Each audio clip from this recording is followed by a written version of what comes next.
जावा programming language के आज के लेक्चर में हम लोग स्टडी करने जा रहे हैं how to create class and object using Java programming language. तो चलिए, तो सबसे पहले हम लोग स्टडी करते हैं व्हाट इज क्लास। क्लास, जैसा कि हम लोग समझते हैं, क्लास एक यूजर डिफाइंड स्ट्रक्चर है। क्लास एक प्लान है, जिसे हम लोग कह लें blueprint, that contains data member and member function. या यूं कहें कि क्लास एक ऐसा टेम्पलेट है, एक ऐसा स्ट्रक्चर है जिसमें डेटा मेंबर और मेंबर फंक्शन होता है। डेटा मेंबर को दूसरे वर्ड्स में हम लोग इंस्टेंस वेरिएबल या स्टेट कहते हैं, और मेंबर फंक्शन को हम लोग मेथड्स या बिहेवियर से इंडिकेट करते हैं। जावा प्रोग्रामिंग लैंग्वेज में हमें अगर एक भी इंस्ट्रक्शन लिखना हो तो वो इंस्ट्रक्शन हम लोग इनसाइड द क्लास ही लिखेंगे। इट मीन्स क्लास के अंदर ही सारा का सारा इंस्ट्रक्शन लिखना होगा।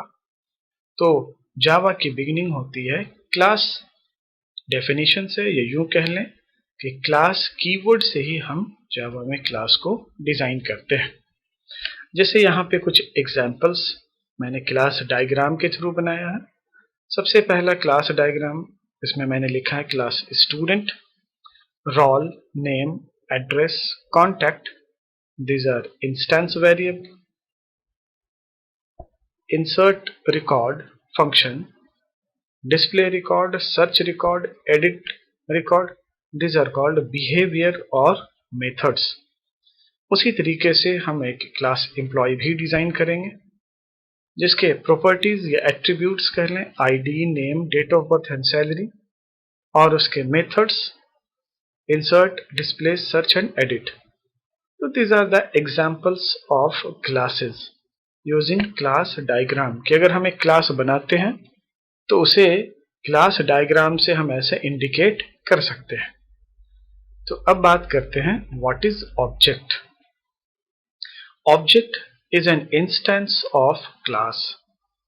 ये दूसरे और आसान वर्ड में कहें कि क्लास को रिप्रेजेंट करने के लिए, ये क्लास के लिए जो रन टाइम पे डायनामिक मेमोरी एलोकेट होता है और जिस लोकेशन पे हम डेटा स्टोर कर पाएंगे, that is called object. For creation of object of the class we have to follow 3 basic steps.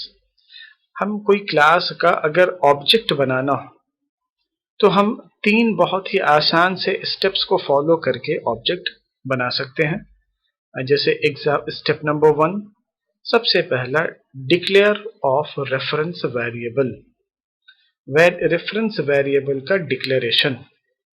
अब ये रेफरेंस वेरिएबल का डिक्लेरेशन, जैसे एग्जांपल में देखिए मैंने लिखा है स्टूडेंट S1, असाइनमेंट ऑपरेटर का सिंबल, उसके बाद न्यू स्टूडेंट फंक्शन का सिंबल, फिर सेमीकोलन।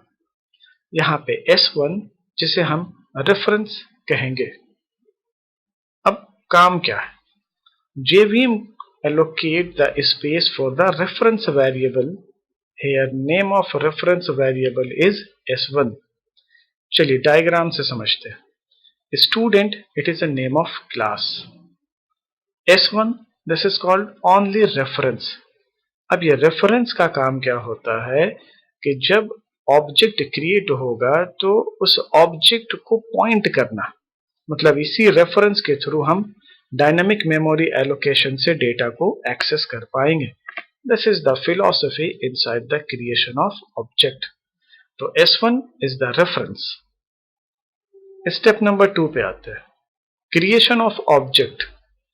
ऑब्जेक्ट क्रिएट करने के लिए हम लोग यूज करते हैं न्यू कीवर्ड का, और क्लास के नेम के साथ वो फंक्शन का सिंबल लगाते हैं। जैसा यहां देखें स्टेप नंबर 2 में रेड से इंडिकेट है न्यू स्टूडेंट। जब ये लाइन एग्जीक्यूट होगा तो एक ऑब्जेक्ट क्रिएट होगा, किसके नाम से? स्टूडेंट के लिए। इट मीन्स स्टूडेंट क्लास के जितने मेंबर होंगे वो सारे के सारे मेंबर के लिए मेमोरी यहाँ पे एलोकेट हो जाएगा। तो अभी तक हम लोगों ने दो स्टेप को फॉलो किया है, रेफरेंस वेरिएबल बनाया और दूसरा हमने ऑब्जेक्ट बनाया, और तीसरा सबसे इंपॉर्टेंट पॉइंट क्या होता है, communication establish between object and reference variable with the help of assignment operator. जैसा यहाँ पे आप देखें रेड कलर से असाइनमेंट ऑपरेटर को इंडिकेट किया। एक तरफ स्टूडेंट S1 है और दूसरी तरफ है न्यू स्टूडेंट और सेमीकोलन। मतलब न्यू स्टूडेंट एक dynamic memory allocation, student S1 एक रेफरेंस वेरिएबल का क्रिएशन, और असाइनमेंट ऑपरेटर रेफरेंस वेरिएबल को ऑब्जेक्ट से डायनेमिक मेमोरी से कनेक्ट करने का काम। This is called the concept of creation of object. It means अगर हमें किसी क्लास का ऑब्जेक्ट बनाना होगा तो ये लाइन हमें लिखना होगा। सपोज अगर एम्प्लॉय के लिए ऑब्जेक्ट बनाना होगा तो एम्प्लॉय अगर क्लास का नाम है तो उसके बाद एक रेफरेंस वेरिएबल उसका नाम लिखेंगे, जैसे E1, assignment operator, new keyword और अगेन क्लास का नाम विथ फंक्शन सिंबल और लास्ट में सेमीकोलन। तो ये लाइन अगर कंपाइलर रीड करेगा तो उसे ये बात समझ में आएगा, वो बाइट कोड इसी के अकॉर्डिंग लिखेगा और इंटरप्रेटर रन टाइम पे S1 के लिए एक ऑब्जेक्ट क्रिएट करेगा। अब देखिए नोट में मैंने साइड में इसी पॉइंट को इंडिकेट किया है। Primitive variable it means that holds the value, चाहे वो इंटीजर वैल्यू हो, फ्लोट वैल्यू हो, कैरेक्टर वैल्यू हो, स्ट्रिंग वैल्यू हो। But reference variable, this is the category of non-primitive. Reference variable only holds the reference to the object. बस अब ये देखिए उन्हीं चीजों को हमने डायग्राम से यहाँ पे समझाया है। एक तरफ देखिए प्रिमिटिव और दूसरी तरफ है हमारा रेफरेंस का कॉन्सेप्ट।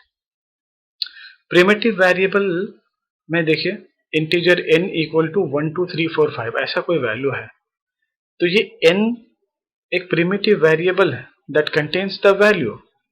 और इस साइड देखें आप रेफरेंस वेरिएबल, क्लास स्टूडेंट, इसके पास एक रेफरेंस वेरिएबल है and reference variable contains the object. तो बड़ा आसान सा कॉन्सेप्ट है। अगर प्रिमिटिव वेरिएबल है that contains the value, reference variable है तो वो किसी ऑब्जेक्ट को पॉइंट करेगा।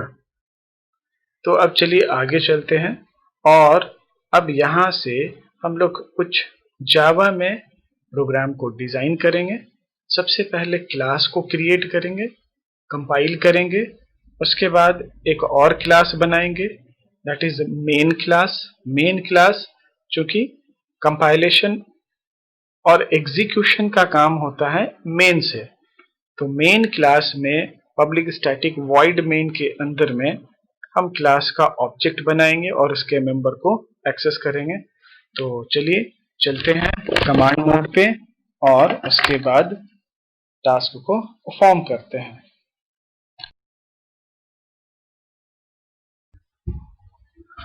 तो चलिए हमने कमांड मोड को ओपन कर लिया है और इसके बाद हमारा नेक्स्ट टास्क ये होगा कि जावा के प्रोग्राम को लिखने के लिए, कंपाइल और एग्जीक्यूट करने के लिए हम लोग जाएंगे ई में स्विच करेंगे और ई डायरेक्टरी में मैंने एक जावा नाम का फोल्डर डिजाइन किया है। जैसा कि आप यहाँ पे देख रहे हैं मैं चेंज कर रहा हूँ। अब मैं ई ड्राइव के जावा फोल्डर में आ चुका हूँ। अब यहाँ पे मैं एक फाइल को क्रिएट करूंगा दैट इज demo5। तो इसके लिए मैं नोटपैड कमांड मोड पे लिख रहा हूँ नोटपैड demo5.java। इंटर प्रेस करते ही ये नोटपैड ओपन हो गया। अब ये देखिए हमारा ये नोटपैड ओपन हो गया है। अब यहाँ पे सबसे पहले हम एक क्लास को क्रिएट करेंगे, क्लास का नाम demo5, और इस क्लास में कुछ इंस्टेंस वेरिएबल को भी डिजाइन करेंगे। जैसे for example int n equal 1 2 3, float n1 equal to 25 semicolon,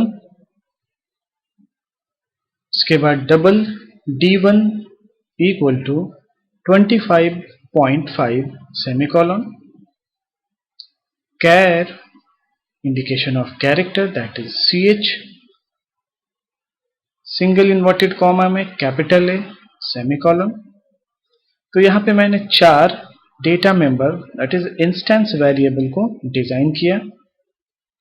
उसके बाद एक फंक्शन को यहाँ पे डिजाइन कर रहे हैं that is Java methods void disp के नाम से। इनसाइड दिस फंक्शन सबसे पहला स्टेटमेंट system.out.println, जिसके बारे में मैंने पहले लेक्चर में आपसे डिस्कशन किया था कि ये वो लाइन होगा जिस लाइन के बेसिस पे हम जावा में मॉनिटर पे मैसेज को डिस्प्ले कर पाएंगे। डबल इन्वर्टेड कॉमा में value of int n equal double inverted comma, उसके बाद प्लस का symbol and name of instance variable. इसी तरह से दूसरा line system.out.println value of float n1 equal double inverted comma close, फिर उसके बाद प्लस का सिंबल n1। ये प्लस एडिशन का काम नहीं कर रहा, ये प्लस कॉन्कैटिनेशन का काम कर रहा। कॉन्कैटिनेशन इट मीन्स 2 स्ट्रिंग को ज्वाइन करना है। तो यहाँ पे डबल इन्वर्टेड कॉमा में पता है कि वो वैल्यू स्ट्रिंग ही होता है। चलिए इसी तरह से next line system.out.println value of double d1 equal double inverted comma close plus d1। Last line is system.out.println value of char ch equal double inverted comma close plus variable का नाम that is ch। अब यहाँ पे हमारा function भी complete हो गया। तो फंक्शन को क्लोज कर दिए, क्लास को क्लोज कर दिए, तो ये हमारा कंप्लीट क्लास क्रिएट हो गया है। सेव कर लें और फिर से वही कमांड मोड पे चलेंगे। अब यहाँ पे कंपाइल करेंगे with the help of javac. तो लिखेंगे javac demo5, this is the name of the class demo5.java, और उसके बाद इंटर प्रेस करेंगे।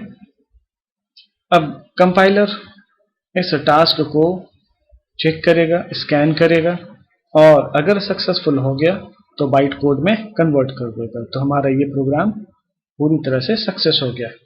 बट इस क्लास को हम एग्जीक्यूट नहीं करा सकते, क्योंकि एग्जीक्यूशन के लिए हमें public static void main function की जरूरत होगी। तो जिस वजह से हम एग्जीक्यूट नहीं कर पाएंगे। तो चलिए अब आगे चलते हैं और इस क्लास के बाद नेक्स्ट प्रोग्राम को डिजाइन करते हैं। इस क्लास के बाद एक छोटा सा समरी समझ लें। जो हमने demo5 बनाया, demo5 के अंदर 2 पार्ट, डेटा मेंबर और मेंबर फंक्शन। चलिए अब आगे चलते हैं और अब एक नए क्लास को डिजाइन करते हैं, नोटपैड demo6.java। इस क्लास का मेन इंटेंशन ये होगा कि इस क्लास में हम लोग public static void main create करेंगे। पब्लिक स्टैटिक वॉइड मेन के अंदर, उस फंक्शन के अंदर हम लोग demo5 का ऑब्जेक्ट क्रिएट करेंगे। तो चलिए देखिए, ये नोटपैड ओपन हो गया है। अब इस नोटपैड में हमें इस बार क्या लिखना है, तो class, name of class that is demo6, public static void main statement लिखना है, और इस फंक्शन के अंदर हमें क्लास का ऑब्जेक्ट क्रिएट करना है। तो अभी थोड़ी देर पहले हम लोगों ने ऑब्जेक्ट बनाने के लिए सीखा था कि हाउ टू क्रिएट ऑब्जेक्ट। तो 3 स्टेप्स। सबसे पहले रेफरेंस, असाइनमेंट ऑपरेटर, और नेक्स्ट होता है with the help of new keyword. तो demo6 का ऑब्जेक्ट बनाने के लिए लिखेंगे demo6, उसके बाद एक रेफरेंस, कोई भी नाम जिससे ये रेफरेंस क्रिएट हो जाए, उसके बाद असाइनमेंट ऑपरेटर, और with the help of new keyword हम लोग लिखेंगे क्लास का नाम। तो चलिए demo5 का ऑब्जेक्ट बना लें, क्योंकि demo5 में ही हम लोगों ने डेटा मेंबर और डिस्प नाम के फंक्शन को डिजाइन किया था। तो देखिए यहाँ बन गया demo5 d1, this is the reference, assignment operator, and with the help of new keyword. तो ये लाइन कंप्लीट हो गया जिससे हम ऑब्जेक्ट क्रिएट करेंगे। अब अगर ये ऑब्जेक्ट रन टाइम पे क्रिएट हो जाएगा तो हम D1 मतलब ऑब्जेक्ट के हेल्प से हम क्लास के किसी भी मेंबर को एक्सेस कर सकते हैं, चाहे वो डेटा मेंबर हो या मेंबर फंक्शन हो। तो with the help of dot operator disp function को यहाँ पे कॉल कर रहे हैं, सेमीकोलन। उसके बाद फंक्शन को क्लोज करें, उसके बाद क्लास को क्लोज करें, एक बार फिर से सेव कर लें और कमांड मोड पे चलें। मैंने ये फाइल उसी ई ड्राइव के जावा फोल्डर में बनाया है, इसलिए मुझे कमांड मोड पे ई ड्राइव के जावा फोल्डर पे ही जाना होगा और यहाँ पे डेमो 6 को कंपाइल करेंगे। सक्सेसफुल कंपाइल हो जाने के बाद अब इसे हम एग्जीक्यूट करेंगे with the help of Java interpreter Java demo 6। Enter press करते ही हमारा ये टास्क एग्जीक्यूट हो जाएगा और यहाँ पे देखिए वो सारे रिजल्ट डिस्प्ले हो गए जो डिस्प फंक्शन में थे। तो इस तरह से हम प्रोग्राम को कंपाइल और एग्जीक्यूट कर सकेंगे। तो this is the very first example to create class and object. तो चलिए आगे हम लोग इसी पे कुछ और एग्जांपल देखेंगे। तब तक के लिए थैंक यू।